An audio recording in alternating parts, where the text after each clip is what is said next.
Jedno nebo druhý.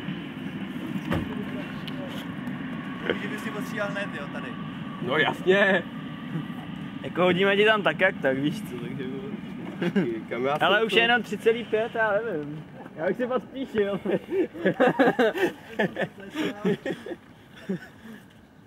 Jo, jak já jsem to napsal. Ale můžete strčit do té vody. Ještě chvíli vydrž. A tomu se nic nestane, jo? Ne. Jenom ten předek tam dáš. Ukáž, to musím podívat. Teď jsem to oteplil. Jak to? Já jsem na to šáhl. Počkej. Je tam 20, ne? Ale Na tom, větrák si tam v tom Čekáš, tam autě, bude vyšlo to. Ale máš nějakou aspoň něco na upření?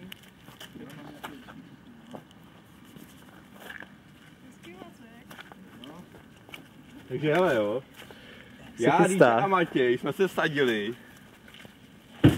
A to, že když do příštího roku 2008 neostříhám, půjde Matěj na prdel, s tím bylo myšleno jako do hola. Nebo já nahý do Labe.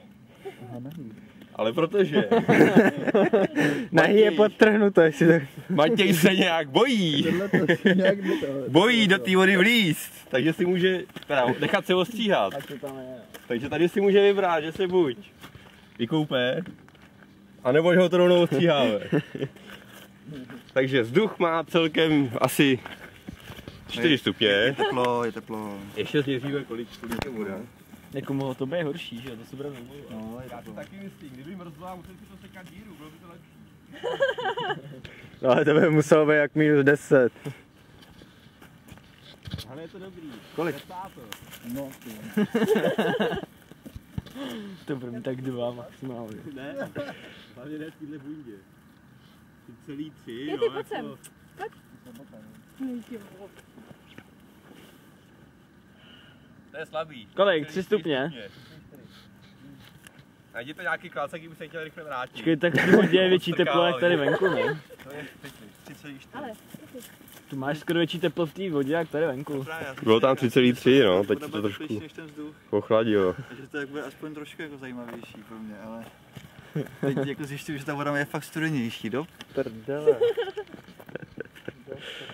No. Tak ještě pořád nemusíš plavat, že? Ale tak přestalo sněžit aspoň.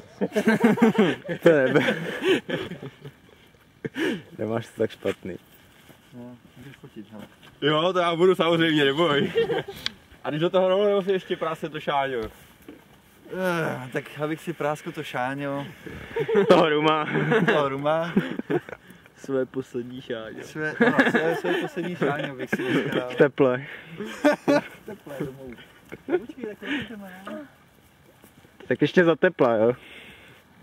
Tak se ještě No je usmívej. teplý, já jsem tě ho ohřál, neboj. Přeci bych tě nenechal zmrznout. Asi bude cáka, protože je fakt teplý. Já jako nevím, co je lepší, jestli se přesně opít, nebo to, co máš. Potom Asi si říkáš přitom... úplně jedno. neskákej. To není, to jo. Co na to říká doktorka? Že mlčí. Že si debil.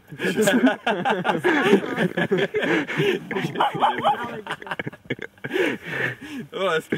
To bylo- Bráno z lékařského hlediska. A co na to maminka? Maminka se vyjadřila v podobném duchu. Úplně stejně, jo. Nepřijde. Že jsi debil. Dala ti pusu na rozloučení. Líbilo mě. Já jsem vypil půl flašky toho šáňa a bylo mi docela špatně. No, teď to asi vzal toho Bruta, to je. A však ten byl ty nejlepší, ale No, nevím. A vy jste teda slavili jak Silvestra? já nějak, já jsem byl doma. S mamkou jsem si dal to, jo. Všichni jsme byli doma. S mamkou jsem si dal A jenom šampaň. někteří z nás souložili. Tak já bych rád přežil, jo. Museli, poslední den. Je teplý, jo. Tak na Madě. Hodně teplý. Tak ještě prosím cigaretku. Je tady opatrně to teplý jako chcanky. Jo, dík. Teď vám to nevyběhne nosem. No, ty vole. Tak já to dám chvíli do vody, ne? On se to ochladí. Ty to mohl vychladit, tu šáňu. Ne. Já chci aspoň to teplýho.